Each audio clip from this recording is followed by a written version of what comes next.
ஜனாதிபதி தேர்தலில் ரணிலுக்கு ஆதரவு மஹிந்த அதிரடி அறிவிப்பு.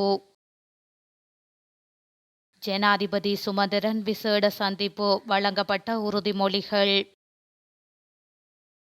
எதிர்காலத்தில் ஜனாதிபதியாக தமிழ் இளைஞர்கள் இந்திய உயர்ஸ்தானிகருடன் நாமல் முக்கிய சந்திப்பு.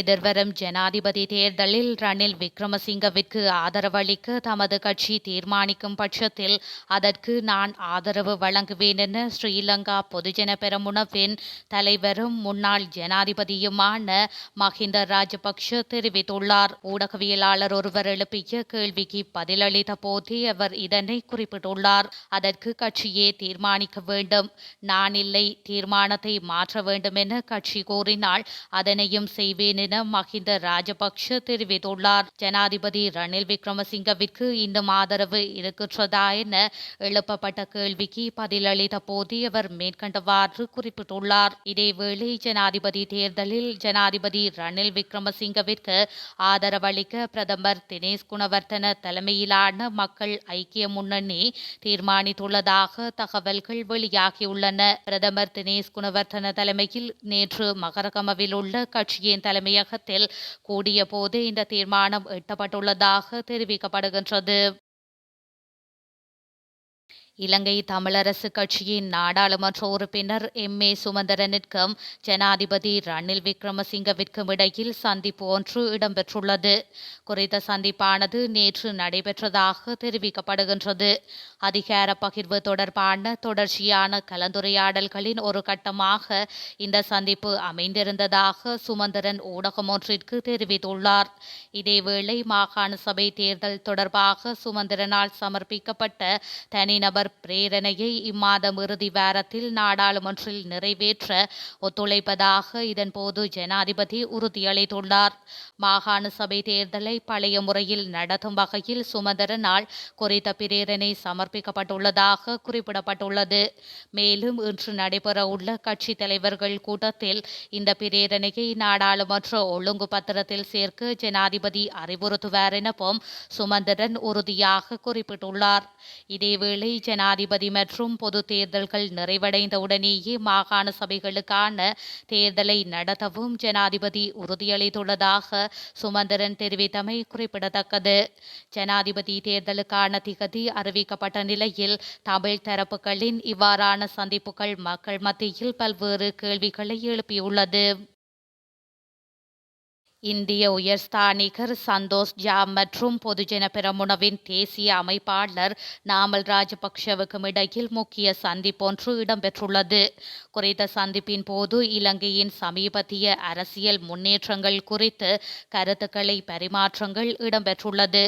ஊடகம் ஒன்றுக்கு வழங்கிய நேர்காணல் ஒன்றின் போது தமிழ் இளைஞர்கள் எதிர்காலத்தில் ஜனாதிபதியாக வேண்டும் அல்லது பிரதமராக வேண்டும் என நாமல் ராஜபக்ஷ தெரிவித்துள்ளார். வடக்கிலிருந்து எதிர்காலத்தில் தமிழ் இளைஞர் ஒருவர் பொதுஜன பெரமுனவை பிரதிநிதித்துவம் செய்வதை எதிர்பார்த்திருக்கின்றேன் என ஸ்ரீலங்கா பொதுஜன பெரமுனவின் தேசிய அமைப்பாளர் நாமல் ராஜபக்ஷ தெரிவித்துள்ளார். அத்துடன் இப்போதும் தமிழ் சமூகத்தில் உள்ள இளவயதினருடன் தனது கட்சி நெருங்கி செயல்பட்டு வருவதாக கூறியுள்ளார். குறிப்பாக வடக்கு கிழக்கை பிரதிநிதித்துவப்படுத்தும் தமிழ் இளைஞர்களை நாடாளுமன்றத்திற்கு அனுப்புவதில் ஸ்ரீலங்கா பொதுஜன பெரமுன அக்கறையாக இருப்பதாகவும் மேலும் அவர்கள் எதிர்காலத்தில் ஜனாதிபதியாக வேண்டும் அல்லது பிரதமராக வேண்டும் என நாமல் ராஜபக்ஷ மேலும் குறிப்பிட்டுள்ளார். ஸ்ரீலங்கா பொதுஜன பெரமுனவின் ஜனாதிபதி வேட்பாளராக தொழிலதிபர் தம்மிக பெரேரா நியமிக்கப்பட உள்ளதாக கட்சி வட்டாரங்கள் தெரிவிக்கின்றன. ஸ்ரீலங்கா பொதுஜன பெரமுனவின் ஜனாதிபதி வேட்பாளர் எதிர்வரும் 7ஆம் திகதி அறிவிக்கப்படுவார் என்றும் தகவல்கள் தெரிவிக்கின்றன. ஜனாதிபதி வேட்பாளர் தொடர்பில் பொதுஜன பெரமுனவின் பல சுற்று கலந்துரையாடல்கள் எதிர்வரும் நாட்களில் கொழும்பு நெலும் மாவட்ட கட்சி அலுவலகத்தில் நடைபெறவுள்ளது. பொதுஜன பெரமுனவின் ஜனாதிபதி ஜனாதிபதி வேட்பாளர் யார் என்பது முன்னதாக அறிவிக்கப்பட இருந்த நிலையில் தவிர்க்க முடியாத சில காரணங்களால் அது தாமதமானதாக தெரிவிக்கப்பட்டது. இதேவேளை ஸ்ரீலங்கா பொதுஜன பெரமுனவின் வேட்பாளர் குறித்து 4 பேர் தொடர்பான கலந்துரையாடல்கள் நடத்தப்பட்டன. பெரும்பாலான மக்கள் தம்மிக்க பெரேராவிடம் தங்கள் ஆதரவை வெளிப்படுத்தினர். இந்த நிலையில் கடந்த திங்கட்கிழமை 29ஆம் திகதி நடைபெற்ற ஸ்ரீலங்கா பொதுஜன பெரமுனவின் அரசியல் சபை கூட்டத்தில் ஜனாதிபதி தேர்தலில் மொட்டு சின்னத்தில் தனி வேட்பாளரை முன்வைக்க தீர்மானிக்கப்பட்டது. யாழ் தாளையடி கடல் பிரதேசத்தில் உள்ள கடல் நீரை நன்னீராக மாற்றும் திட்டம் ஜனாதிபதி ரணில் விக்ரமசிங்கவினால் ஆரம்பித்து வைக்கப்பட்டுள்ளது. ஆசிய அபிவிருத்தி வங்கி மற்றும் இலங்கை அரசாங்கத்தின் நிதி ஏற்பாடுகளின் கீழ் நீர்வளங்கள் மற்றும் தோட்ட உட்கட்டமைப்பு வசதிகள் மேம்பாட்டு அமைச்சு, தேசிய நீர்வளங்கள் மற்றும் வடிகாலமைப்பு சபையினால் செயல்படுத்தப்பட்டும் யாழ்ப்பாணம் கிளிநொச்சி நீர்வளங்கள் வேலை திட்டத்தின் கீழ் தாளையடி கடல் நீர் சுத்திகரிப்பு நிலையம் ஜனாதிபதி ரணில் விக்ரமசிங்கவின் தலைமையில் இன்று வெள்ளிக்கிழமை திறந்து வைக்கப்பட்டது. யாழ்ப்பாணத்திற்கு இன்று உத்தியோகபூர்வ விஜயம் ஒன்றை மேற்கொண்டுள்ள அவர் இந்த செயற்திட்டத்தை ஆரம்பித்து வைத்துள்ளார். உள்நாட்டு கடன் மறுசீரமைப்பில் பெரும் செல்வந்தர்களையும் மற்றும் கோடீஸ்வரர்களையும் காப்பாற்றிவிட்டு நாட்டில் உழைக்கும் மக்களின் நலனில் பாதிப்பை ஏற்படுத்தியுள்ளதாக எதிர்க்கட்சித் தலைவர் சஜித் பிரேமதாச தெரிவித்துள்ளார். குறித்த விடயத்தை இன்று நாடளாவிய ரீதியாக முன்னெடுக்கப்பட்டு வரும் விழுமியம் மிக்க சமூகத்துக்கான பிக்குகள் ஆலோசனை பேரவையின் குருநாகல் மாவட்ட மாநாட்டில் கலந்து கொண்டு கருத்து தெரிவிக்கும் போதே அவர் குறிப்பிட்டுள்ளார்.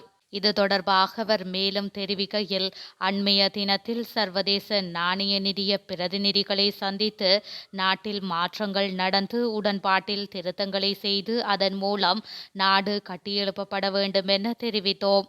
இந்த செயல்முறையில் தியாகங்களை செய்யும் போது அனைவரும் அந்த தியாகத்தை செய்ய வேண்டும். முதல் தியாகத்தை அரசு தலைவரே செய்ய வேண்டும். அவர் நாட்டுக்கு முன்னுதாரணமாக இருக்க வேண்டும். ஆனால் எமது நாட்டில் அதன் மறுபக்கமே நடந்துள்ளது.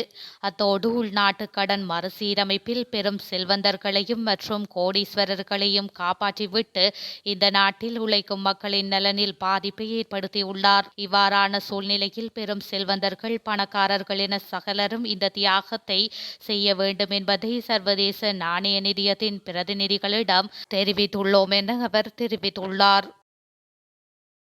கோதுமை மாவின் விலையை குறைக்க அரசாங்கம் அழுத்தம் கொடுத்தால் 100 ரூபாவிற்கு பானை விற்பனை செய்ய முடியும் என அகில இலங்கை பேக்கரிகள் சங்கத்தின் தலைவர் NK ஜெயவர்தன தெரிவித்துள்ளார். பான் ஒன்றின் விலை 130 ரூபாவிற்கு விற்பனை செய்வது நடைமுறைக்கு சாத்தியமற்றது என சங்கத்தின் தலைவர் குறிப்பிட்டுள்ளார். பான் விலை குறைப்பு தொடர்பில் அவர் மேலும் கருத்து தெரிவிக்கையில், 450 கிராம் பான் ஒன்றின் 130 ரூபாவிற்கு விற்பனை செய்யப்பட வேண்டுமென நுகர்வோர் அதிகார சபை அண்மையில் அறிவித்திருந்தது. தற்போது பான் நியாயமான விலைக்கு விற்கப்படுகின்றதா என நாடு முழுவதும் சோதனை நடத்தப்பட்டு வருகின்றது. இதனால் பேக்கரி உரிமையாளர்கள் தேவையான இடையில் பானை உற்பத்தி செய்யுமாறு கேட்டுக்கொள்ளப்படுவதாக தலைவர் குறிப்பிட்டுள்ளார். அத்துடன் கோதுமை மாவின் விலையை குறைக்குமாறு சம்பந்தப்பட்ட நிறுவனங்களுக்கு அரசாங்கம் அழுத்தம் கொடுத்தால் பானை 100 ரூபாவிற்கு விற்பனை செய்ய முடியும் என அவர் தெரிவித்துள்ளார்.